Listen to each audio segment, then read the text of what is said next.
கிறிஸ்துவுக்குள் பிரியமானவர்களே, இன்று நாம் பார்க்கக்கூடிய தலைப்பு மத மாற்றமா மனமாற்றமா. ஆண்டவரை அறியாதவர்களுக்கு சுவிசேஷம் அறிவிக்கும் பொழுது அவர்கள் எங்களை மதம் மாற்றுகிறார்கள் என்று சொல்லுகிறார்கள். நாம் மனமாற்றம்தான் செய்கிறோம் என்கிறோம். முதலில் நாம் எதன் அடிப்படையில் சுவிசேஷத்தை அறிவிக்கிறோம்?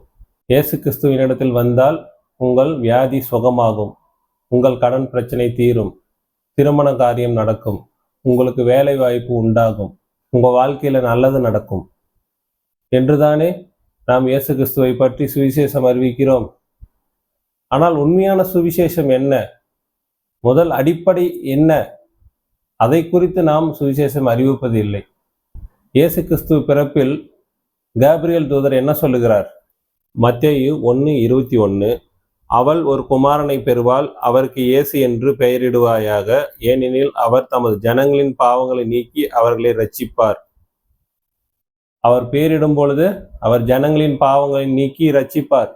இயேசுவின் இடத்தில் வந்தால் உங்கள் பாவங்கள் மன்னிக்கப்படும். நீங்கள் பாவி என்று உணர்ந்து அவரிடத்தில் விசுவாசம் வைக்கும் பொழுது நம் பாவங்கள் மன்னிக்கப்படும். இதுதான் சுவிசேஷம்.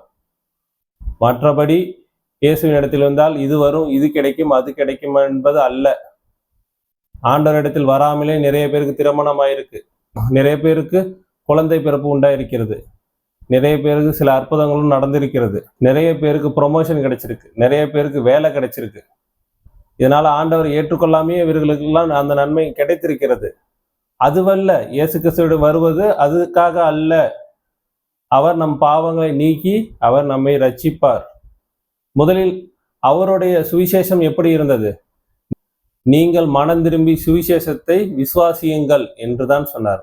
முதலில் அவர் மதத்திற்கு வாருங்கள் என்று சொல்லவில்லை. உங்களை முதலில் கிறிஸ்துவ மதத்திற்கு மாறுங்கள் என்று யாரையும் அழைக்கவில்லை.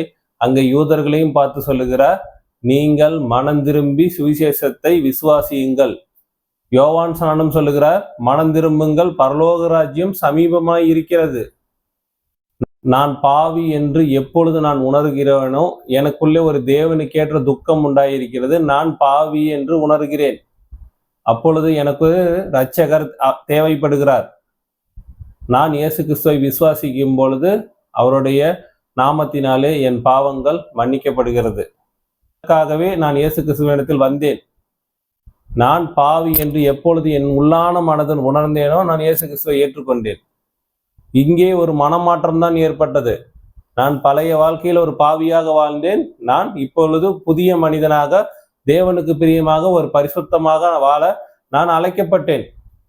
அதுதான் சுவிசேஷம். ஒரு உதாரணமாக ஒரு வசனத்தை பார்ப்போம்.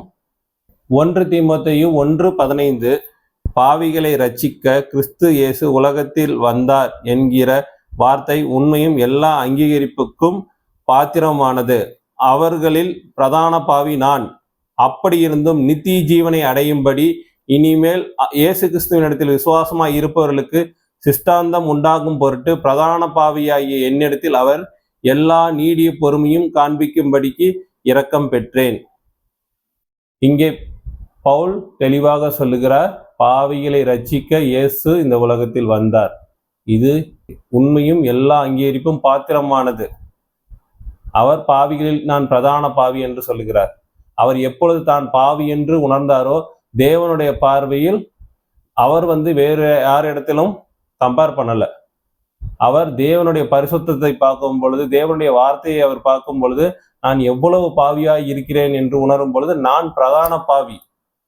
அதை நான் எப்பொழுது நான் பிரதான பாவி என்று என்னை நான் உணர்கிறேனோ அப்பொழுது எனக்கு இரட்சகர் அவர் தேவைப்படுகிறார். அப்ப நான் இயேசு கிறிஸ்துவை விசுவாசிக்கும் பொழுது நான் நித்திய ஜீவனை அடைகிறேன், நான் பரலோக வாழ்வை அடைகிறேன். இதுதான் சுவிசேஷம்.